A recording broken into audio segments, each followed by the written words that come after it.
मराठा विद्याप्रसारकच्या ग्रंथरांगोळीस उच्च व तंत्र शिक्षण विभागाच्या शिक्षणवेध 2047 त्रैमासिकात स्थान।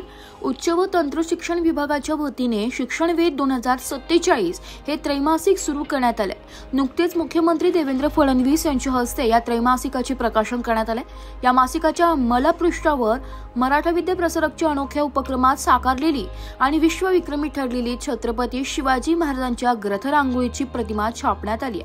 शिक्षणवेध 2047 त्रैमासिकाच्या माध्यमातून उच्च व तंत्र शिक्षण विभागाच्या विविध योजना, उपक्रम, विद्यार्थ्यांच्या प्रेरणादायी कथा तसेच शैक्षणिक क्षेत्रातील नवप्रवाहांचा समावेश असणार आहे।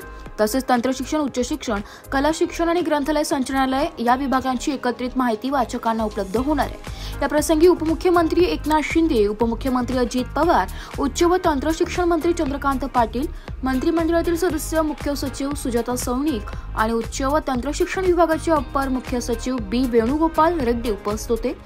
तसेच यावेळी संस्थेतील 5 कला शिक्षक आणि इतर सहकाऱ्यांच्या श्रमातून ग्रंथ जागावी शिवस्मृती उपक्रमांतर्गत श्रीकांत देशमुख लिखित कुळवाडी भूषण शिवराय या ग्रंथांच्या 13 रंगातील 75,000 प्रतींतून 17,000 चौफूट, 140 फूट, 122 फूट आकारात ग्रंथ रांगोळी साकारण्यात आली होती, ज्याची वंडर बुक रेकॉर्डमध्ये नोंद झाली आहे। उपक्रमानंतर ही पुस्तके विद्यार्थ्यांना आम्ही मोफत वितरित करीत आहोत। या कार्याची नोंद महाराष्ट्र शासनाच्या उच्च व तंत्र शिक्षण विभागाने घेऊन देशभरातील वाचक आणि अभ्यासूजनांपर्यंत ही माहिती पोहोचेल याचा आम्हाला अभिमान आहे, असे मराठा विद्याप्रसारक संस्थेचे सरचिटणीस ॲडव्होकेट नितीन बाबूराव ठाकरे यांनी सांगितले।